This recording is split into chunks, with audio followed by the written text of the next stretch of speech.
വിജയേട്ടാ നമസ്കാരം. നമസ്കാരം. അസീം മുനീർ പാകിസ്ഥാൻ പിടിക്കാനുള്ള നീക്കങ്ങൾ തുടങ്ങിയിട്ടുണ്ട് എന്ന റിപ്പോർട്ടുകൾ പുറത്തു വരുന്നു.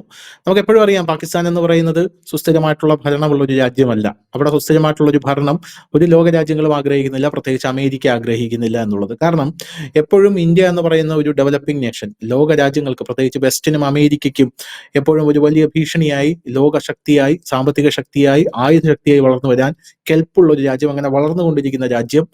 ആ രാജ്യത്തിന്റെ അടുത്ത് സുസ്ഥിരമായിട്ടുള്ള ഭരണമുള്ള രാജ്യങ്ങൾ വേറൊരു രാജ്യങ്ങളും ആഗ്രഹിക്കുന്നില്ല എന്നുള്ളതാണ്. അപ്പൊ പാകിസ്ഥാൻ സമാനമായിട്ടുള്ള ഒരു രാജ്യമാണ്. അവിടെ അസീം മുനീർ ഇപ്പോ ഭരണം പിടിക്കാനുള്ള നീക്കങ്ങൾ തുടങ്ങിയിട്ടുണ്ടെന്ന റിപ്പോർട്ടുകൾ പുറത്തു വരുന്നു. ഓപ്പറേഷൻ സിന്ദൂറിന് ശേഷം അവിടെ ഷഹബാസ് ഷെരീഫിനെതിരെ വലിയ രീതിയിലുള്ള ഭരണവിരുദ്ധ വികാരം ഉണ്ടായി.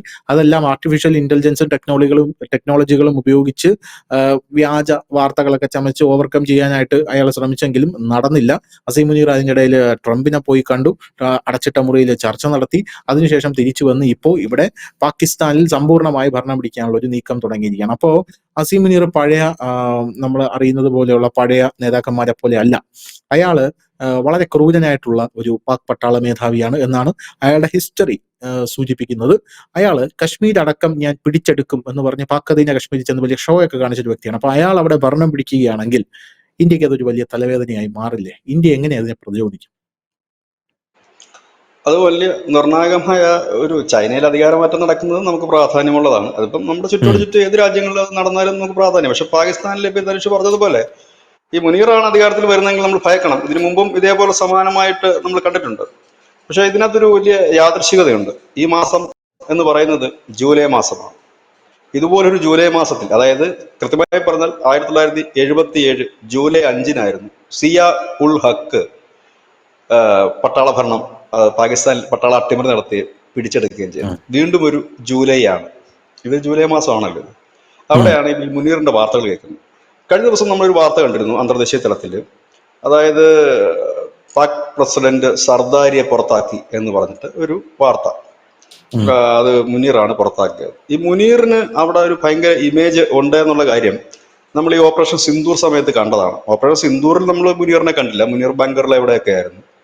പക്ഷേ അതിനുശേഷം വന്നു കഴിഞ്ഞപ്പോൾ നമ്മുടെ പാക് പ്രധാനമന്ത്രി ഷഹബാസ് ഷെരീഫ് ചില മീറ്റിങ്ങുകളിൽ പറഞ്ഞത്, മുനീർ സാഹിബ് എന്നോട് പറഞ്ഞു നമുക്ക് രാവിലത്തെ നിസ്കാരം കഴിഞ്ഞിട്ട് ചെയ്യാം.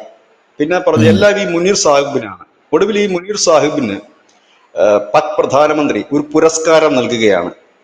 പുരസ്കാരം എന്താണ് ഈ ധീരവീരമായി രാജ്യത്തെ സംരക്ഷിച്ചതിന് ഒരു പുരസ്കാരം അദ്ദേഹത്തിന് നൽകുന്ന കാഴ്ച നമ്മൾ കണ്ടു. അപ്പൊ എല്ലായിടത്തും മുനീറിനെ പുകഴ്ത്തുന്ന ഒരു കാഴ്ച കണ്ടു. നമ്മുടെ രാജ്യത്തൊക്കെ നമുക്ക് ചിന്തിക്കാൻ പോലും പറ്റില്ല അങ്ങനെ. അപ്പൊ ഇങ്ങനെ എല്ലായിടും മുനീറിനെ കുറിച്ച് പറയുന്നു. അതപ്പോഴത്തേക്ക് നമുക്കൊരു കാര്യം വളരെ വ്യക്തമായി. മുനീറിന് ബദലായിക്കൊണ്ട് ആ രാജ്യത്ത് ഒരു പൊളിറ്റീഷ്യൻസും ഇല്ലെങ്കിലും അവിടുത്തെ ഈ പട്ടാളത്തെ ഭയന്നിട്ട് അവിടെ ഒരു ഭരണാധികാരികൾക്കും നേരെ ചൊവ്വേ ഭരിക്കാൻ കഴിയുമായിരുന്നില്ല. അപ്പോ മുനീറിനെ എല്ലാവർക്കും ഭയമാണ് എന്നുള്ള കാര്യം വളരെ വ്യക്തമായി. ശ്രദ്ധേയമായ കാര്യം, ഡൊണാൾഡ് ട്രംപുമായി സംസാരിക്കാൻ പോകുന്നത് മുനീറാണ്. നമ്മുടെ രാജ്യത്തിന്റെ പ്രധാനമന്ത്രി പോകേണ്ടിടത്ത് ഇല്ല പ്രസിഡന്റ് പ്രധാനമന്ത്രി പോകേണ്ടിടത്ത് നേരെ പോകുന്നു മുനീറാണ്, ഡിസ്കസ് ചെയ്യുന്നു. 2 ആഴ്ചക്ക് മുമ്പ് മുനീർ ഒരു തീരുമാനമെടുക്കുന്നു. പാക് വ്യോമസേനയുടെ മൊത്തം കൺട്രോളും അമേരിക്കയ്ക്ക് കൊടുക്കാൻ ഒരു തീരുമാനം എടുക്കുന്നു. കാരണം ഒന്ന് അഴിച്ചു പണിയണം, ഒന്ന് പുതുക്കി പണിയണം ഈ സിസ്റ്റം.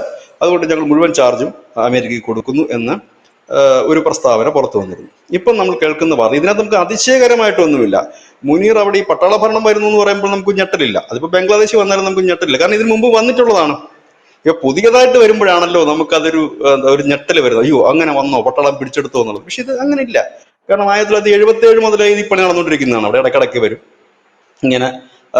പർവേഷ് മുഷാറഫ് വന്നില്ലേ, അദ്ദേഹം ഈ കാർഗിൽ യുദ്ധത്തിന്റെ കാരണക്കാരനായിരുന്നു. അപ്പൊ അദ്ദേഹവും ഈ അതിർത്തി വന്ന് പോർവിളി നടത്തിയിട്ടുള്ളൊരു പട്ടാള മേധാവിയെ. അപ്പൊ അവർ പട്ടാളം പിടിച്ചെടുക്കുന്നതും പട്ടാളം ഭരിക്കുന്നതും പാകിസ്ഥാനെ സംബന്ധിച്ചോ അല്ലെങ്കിൽ ബംഗ്ലാദേശിനെ സംബന്ധിച്ചോ ഒന്നും ഒരു പുതുമയുള്ള കാര്യമല്ല. പക്ഷെ ഈ വരുന്ന വ്യക്തി, ഈ മുനീർ, ഇദ്ദേഹത്തെ സംബന്ധിച്ച് പറയണമെങ്കിൽ ഇദ്ദേഹം ഒരു മതപണ്ഡിതന്റെ മകനാണ്. ഇദ്ദേഹവും മത പ്രഭാഷണവും ഇല്ലെങ്കിൽ അങ്ങനെയുള്ള ക്ലാസ്സുകൾ എടുക്കാമോ. പിന്നെ ഇദ്ദേഹം ഒരു തീവ്രവാദ ലൈനിലേക്കാണ് ഇദ്ദേഹത്തിന് പോക്ക് മുഴുവൻ. അത് അക്ഷരാർത്ഥത്തിൽ ഈ യൂണിഫോം മാത്രമേ ഉള്ളൂ. ഒരു തീവ്രവാദി ലൈനിൽ സഞ്ചരിക്കുന്ന ഒരു ഭീകരവാദി തന്നെയാണ് അവൻ. ഒരു ലക്ഷണം അത്ര ഭീകരവാദിയാണ് ഇദ്ദേഹം. അപ്പോൾ ഇദ്ദേഹം അധികാരത്തിൽ വരുന്നതോടുകൂടി നമ്മൾ ഭയക്കേണ്ടതായിട്ടുണ്ട്. കാരണം ഇയാൾക്ക് കുറെ ലക്ഷ്യങ്ങളുണ്ട്. അതായത് പട്ടാളം പാകിസ്ഥാനിൽ ഇപ്പോൾ അധികാരത്തിൽ വരാൻ ഇയാൾ കണ്ടെത്തിയിരിക്കുന്ന സമയം കൂടി നിർണായകമാണ്. ഇപ്പൊ പാകിസ്ഥാനിൽ ഇപ്പൊ ജനപിന്തുണയുള്ള ഒരു നേതാവ് ശ്രീ ഇമ്രാൻഖാനാണ്, മുൻ പ്രധാനമന്ത്രി ഇമ്രാൻഖാൻ. അദ്ദേഹത്തിന്റെ PTI എന്ന് പറയുന്ന ഒരു പാർട്ടിയാണ്, പാകിസ്ഥാൻ തെഹ്രീക്ക് ഇൻസാഫ് എന്ന് പറയുന്ന ഒരു പാർട്ടി. അത്ര അത്യാവശ്യം ശക്തമായ പാർട്ടിയാണ്. 94 സീറ്റ് ഉണ്ട് അവർക്ക് ഈ പാർലമെന്റിൽ. അപ്പൊ അത് പലവട്ടം എല്ലാവരും കൂടെ ചേർന്ന് ഒതുക്കാൻ നോക്കിയിട്ടും ഒതുങ്ങിയില്ല. പക്ഷെ ഇമ്രാൻഖാൻ ജയിലിലാണ്. ഇമ്രാൻഖാന്റെ പാർട്ടി കഴിഞ്ഞ കുറെ നാളുകളായിട്ട് പാകിസ്ഥാനിൽ സമരത്തിലും മറ്റുമാക്കാണ്. അപ്പോൾ ഇമ്രാൻഖാൻ കഴിഞ്ഞ ദിവസം ഒരു സ്റ്റേറ്റ്മെന്റ് പുറത്തുവിട്ടിരുന്നു ജയിലിൽ കിടന്നുകൊണ്ട്. അദ്ദേഹം പറഞ്ഞത് തന്റെ അണികൾ, തന്റെ പാർട്ടി പ്രവർത്തകരെല്ലാം തെരുവിലിറങ്ങണം, സ്വച്ഛാധിപത്യം, പണപ്പെരുപ്പം, ഇതിനെതിരെ നിങ്ങൾ തെരുവിലിറങ്ങണം എന്ന് പറഞ്ഞു. ഈ അവസരമാണ് മുനീർ നല്ലൊരു ചാൻസ് ആയിട്ട് കാണുന്നത്. അപ്പോൾ തന്നെ മുനീറിന്റെ ഭാഗത്ത് നിന്ന് സ്റ്റേറ്റ്മെന്റ് വന്നു, രാജ്യത്തിന്റെ ആഭ്യന്തര പ്രശ്നങ്ങൾ രൂക്ഷമാവുകയാണ്, അതായത് ക്രമസമാധാന നില രൂക്ഷമാവുകയാണ്. അപ്പൊ സ്വാഭാവികമായി ക്രമസമാധാന നില രൂക്ഷമായി എന്ന് ജനങ്ങളടുത്ത് പറയുമ്പോൾ ജനങ്ങൾ എന്ത് പറയും? പിന്നെ അത് നോക്കേണ്ട കടമ പട്ടാളത്തിനാണല്ലോ. അപ്പോൾ ആ പാകിസ്ഥാനെ സംബന്ധിച്ചുള്ള കാര്യമാണ്, ആ പട്ടാളത്തിനാണ്. അപ്പൊ പട്ടാളം അത് മുഴുവൻ ഏറ്റെടുക്കാനുള്ള ഒരു എളുപ്പ വഴിയായി ഇത് മാറുന്നു. പക്ഷെ അപ്പോഴും ഒരു പ്രശ്നം അവിടെ ഉണ്ട്. ഒരു ചെറിയ സാധനം ഇവിടെ അവശേഷിപ്പിക്കുന്നുണ്ട് ഇമ്രാൻഖാൻ. ഒരുപക്ഷെ ഇമ്രാൻഖാൻ ഭാവിയിൽ ജയിലിൽ തന്നെ വെച്ച് കൊല്ലപ്പെട്ടേക്കാം. അതിനുള്ള സാധ്യതകൾ വളരെ കൂടുതലാണ്. മുനീർ ആണ് അധികാരത്തിൽ ഏറുന്നത്. കാരണം അയാൾക്കെതിരെ ഇനിയൊരു ശബ്ദം ഉണ്ടാകരുത്, അല്ലെങ്കിൽ അയാൾക്കെതിരെ ഇനിയൊരു നേതാവ് ഉണ്ടാകരുത് എന്ന് തന്നെ ആഗ്രഹിക്കുന്നത്. കാരണം നിലവിൽ പാകിസ്ഥാനിലുള്ള എല്ലാ നേതാക്കളും അയാൾ ഒതുക്കി കഴിഞ്ഞിരിക്കുന്നു.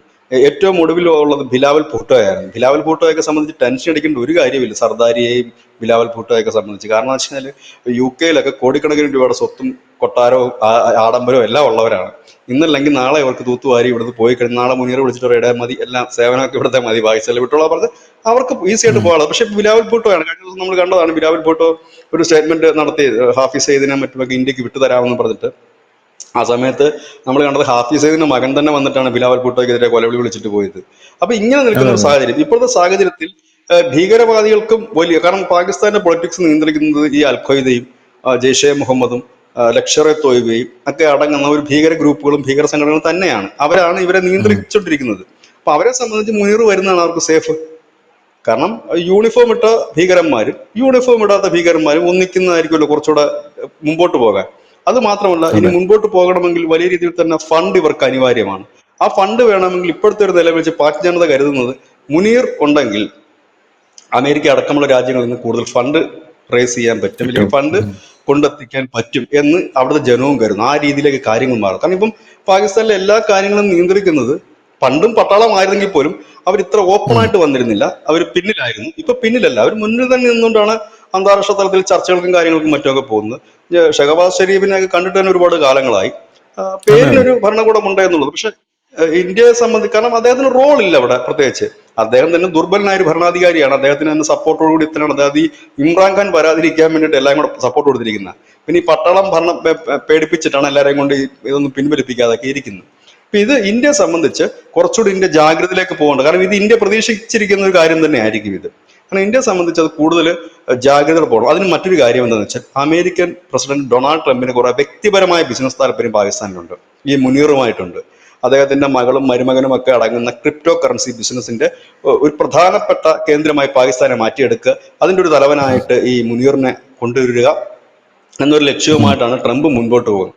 അപ്പൊ ആ ട്രംപിന്റെ ഒരു വലിയ സഹായവും മുനീറിനെ കണക്ക് ഒരു കൊടും തീവ്രവാദി, എല്ലാ ലക്ഷണങ്ങളും തികഞ്ഞൊരു തീവ്രവാദി തൊട്ട അയൽപക്കത്ത് അധികാരത്തിൽ വരികയും കൂടി ചെയ്യുമ്പോൾ സ്വാഭാവികമായി തന്നെ ഇന്ത്യ കണക്കൊരു രാജ്യത്തിന് അത് ഒരുപാട് ജാഗ്രതയോടെ ഇരിക്കേണ്ടതായിട്ട് വരും.